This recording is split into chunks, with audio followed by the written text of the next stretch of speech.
Right, so we are halfway through bar 12. We're in third position, going into fourth position. And I don't know why I played that so loudly, because this is the soft bit at the beginning of the climax to the midpoint in this movement. So don't get too loud too quickly. I think I'll just, that's the dog snorting there. I think I'll just play from here to the end of this section, and then we'll talk about it.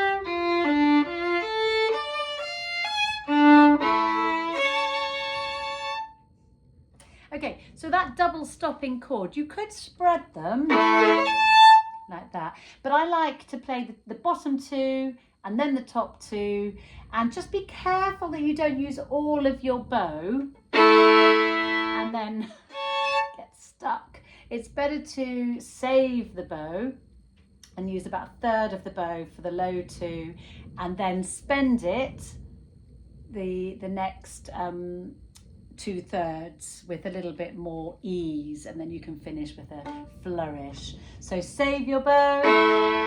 That's hard to do. It's much easier when we're double stopping. We need more bow, so it's really easy to use up the bow by accident. But just, you might want to write on your music, save, and just see if you can get a good sound with just a couple of inches of bow.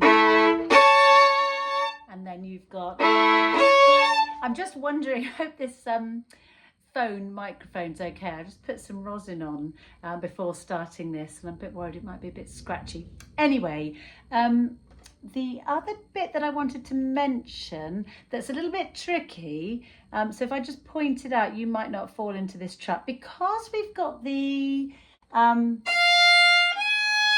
F natural to the G sharp with a 1 and the third finger for the G sharp. So of course the enharmonic equivalent would be an A flat. When you think about it as an A flat, it seems fine to play that note with the third finger.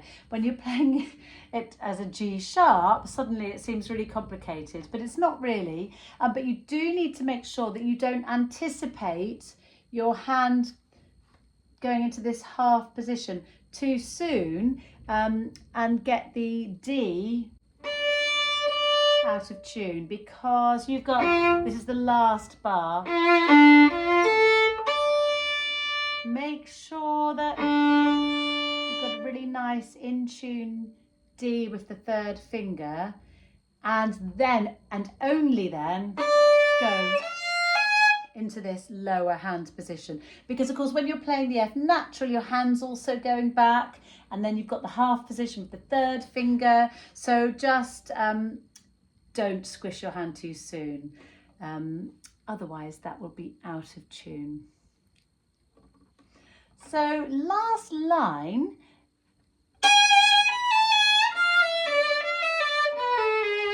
again you've got lots of third finger, low, high. So perhaps play the last line with all separate bows. Perhaps we could do that now together, and you can just check your notes. We're going up and down, shifting through different positions. So let's just play everything just with even notes and check the notes.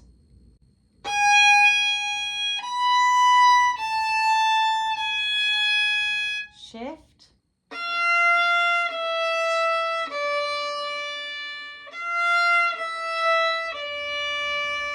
Stretch your third finger now. Be careful here.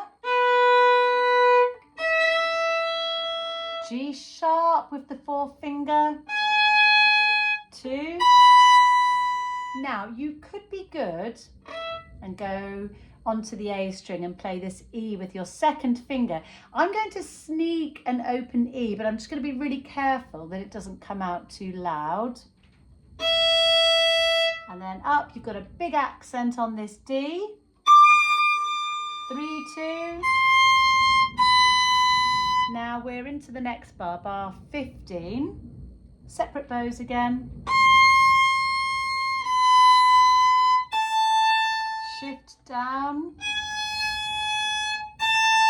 And again, bring your second finger back now, C natural. 4th finger.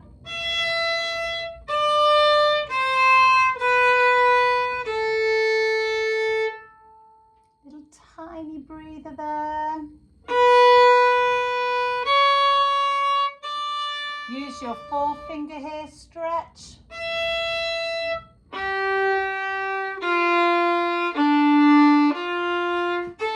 Lovely arpeggio, and make sure that the top D that you've got here is in tune. F natural, G sharp,